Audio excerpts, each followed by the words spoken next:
Jika Prabowo Subianto mengikuti Pilpres di 2024 nanti, ini akan menjadi kali kelimanya usahanya untuk menjadi presiden. Jika kamu hanya tahu Prabowo di tahun 2014 dan 2019, berarti kamu sama dengan saya. Dan ayo kita kenalan lebih jauh pada mantan Letnan Jenderal ini. Dan apakah Pilpres 2024 akan menjadi last dance dari seorang Prabowo Subianto?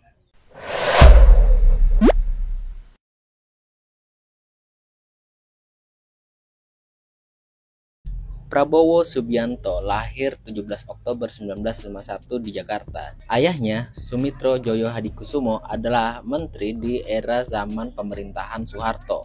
Dia juga menikahi anak dari Presiden Soeharto, yaitu Titik Hediati, di tahun 1983 dan akhirnya bercerai di tahun 1998. Prabowo adalah lulusan Akabri di tahun 1974.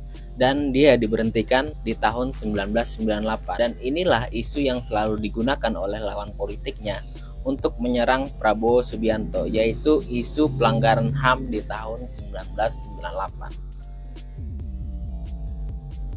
Prabowo diberhentikan dari militer oleh Presiden Indonesia saat itu, yaitu B.J. Habibie. Setelah terjadi kerusuhan politik di Indonesia yang dikenal saat itu sebagai Reformasi 1998. Prabowo diberhentikan karena diduga terlibat dalam pelanggaran hak asasi manusia yang terjadi selama periode krisis politik dan sosial yang terjadi menjelang pengunduran diri Presiden Soeharto pada tahun 1998. Laporan dan kesaksian saksi mata menyatakan bahwa ada tindakan kekerasan dan penyalahgunaan kekuasaan yang dilakukan oleh pasukan yang dipimpin oleh Prabowo saat itu. Pelanggaran ini termasuk penyiksaan dan pembunuhan terhadap aktivis mahasiswa dan warga sipil yang melakukan unjuk rasa menentang rezim Soeharto pada masa itu. Berdasarkan investigasi dan tekanan publik yang kuat, akhirnya Prabowo diberhentikan oleh Presiden B.J. Habibie setelah adanya bukti yang cukup mengenai keterlibatan dan tanggung jawabnya dalam pelanggaran tersebut. Prabowo pertama kali terjun di dunia politik pada tahun 2004. Pada waktu itu dia bergabung di Partai Golkar. Dan pada tahun yang sama, Prabowo masuk dalam bursa capres Partai Golkar. Akhirnya dia mengikuti konvensi yang dilakukan oleh Partai Golkar. Dalam konvensi itu Prabowo mendapatkan 39 suara. Yang ini adalah merupakan perolehan terendah dari 5 calon yang lain. Akhirnya konvensi ini dimenangkan oleh Wiranto. Inilah kegagalan pertama Prabowo untuk menjadi seorang presiden. Nah, di tahun 2019 Prabowo mencalonkan diri kembali. Kali ini lewat partainya sendiri yang didirikan di tahun 2008, yaitu Partai Gerindra. Sayangnya Gerindra pada waktu itu hanya menduduki 26 kursi di DPR dari 560 kursi yang ada. Ini menyebabkan Prabowo dan Gerindra tidak bisa memenuhi syarat minimum untuk mencalonkan diri sendiri. Akhirnya pada waktu itu Gerindra berkoalisi dengan PDIP dan Prabowo harus puas menjadi calon wakil presiden dari Megawati Soekarno Putri pada masa itu karena PDIP waktu itu lebih besar dan lebih banyak menduduki kursi di DPR RI. Akhirnya terbentuklah koalisi Gerindra dan PDIP dengan Prabowo dan Megawati sebagai calonnya. Yang dikenal koalisi ini adalah koalisi Mega Pro. Dan sayangnya mereka harus kalah di Pilpres 2009 oleh pasangan SBY dan Budiono. Tibalah di 2014, Prabowo yang digadang-gadang menjadi calon presiden yang sangat mungkin harus melawan seorang Jokowi. Seorang yang sangat meledak namanya di masyarakat bawah dengan pendekatan politik yang sedikit berbeda. Dengan belusukannya, dengan kesederhanaannya, bahkan cenderung kelihatan deso. Akhirnya dimulailah rivalitas antara kedua tokoh politik ini, antara Prabowo dan Jokowi. Dan sayangnya lagi, akhirnya Prabowo harus mengakui kemenangan Jokowi di tahun 2014. Tapi Prabowo tidak menyerah pada waktu itu. Di tahun 2019, akhirnya pertarungan ulang dilakukan. Rivalitas Prabowo dan Jokowi akhirnya mencapai puncak di Pilpres 2019. Pilpres yang penuh drama, hoax, isu sara, dan politik identitas. Prank-prankan ada juga di 2019. Perang hoax dan fitnah juga di media sosial sangat mengerikan. Bahkan di 2019 ada loh orang yang dengan keluarganya sendiri sampai diam-diaman karena perbedaan pandangan politik. Yang satunya pilih Prabowo, satunya pilih Jokowi.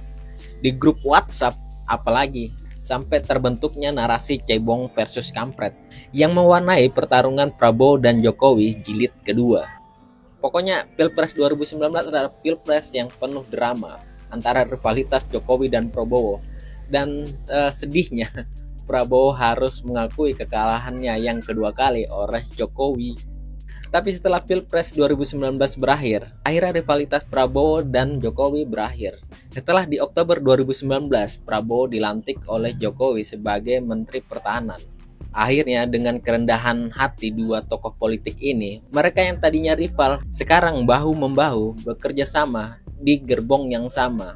Ya, yang pusing pendukung-pendukung fanatiknya pada waktu itu melihat dua idolanya bersatu dalam gerbong yang sama, bersatu dalam pemerintah yang sama. Nah, di Pilpres 2024 sudah dipastikan Prabowo akan mengikuti kompetisi, tapi melihat umurnya yang sudah mencapai 72 tahun di 2024, apakah itu akan menjadi Pilpres terakhir dari Prabowo Subianto? Menurut saya ya, kalau misalnya Prabowo nanti kalah di Pilpres 2024, harusnya itu menjadi Pilpres yang terakhir lah. Dia akan terlalu tua untuk bertarung di 2029 nanti. Masih banyak juga calon-calon muda yang bagus seperti Erick Thohir, Sandiaga Uno, Ganjar, Anies, AHY. Masih banyak calon muda yang bagus dan potensial. Dia juga nanti pasti sudah tidak relevan di zaman itu karena mengingat umurnya sudah mendekati 80 nanti di 2029. Tapi jika itu dia kalah, masalahnya ada kemungkinan Prabowo akan menang di Pilpres 2024 nanti. Dilihat dari elektabilitasnya yang cukup tinggi, yang bahkan di beberapa lembaga survei Prabowo itu unggul dari Ganjar Pranowo. Belum lagi nanti kalau Pilpres jadi 3 calon, rasanya akan sulit selesai dengan 1 putaran. Pasti akan menuju ke 2 putaran, yang dimana nanti ketika Anies gugur di putaran pertama, semua pendukung Anies akan lari ke Prabowo karena pendukung Anies ini sangat anti sekali dengan PDIP dan Ganjar Pranowo. Ini membuat kemungkinan kemenangan Prabowo di Pilpres 2024 sangat-sangat besar.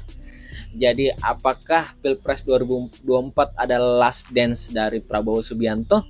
Yang saya lihat ya, itu bukanlah yang terakhir. Semangat pantang menyerah dari Pak Prabowo Subianto harus diacungi jempol. Dia sudah beberapa kali kalah dalam pertarungan, tapi terus bertarung. Oke, sekian saja video kali ini. Terima kasih sudah menyimak dan dadah.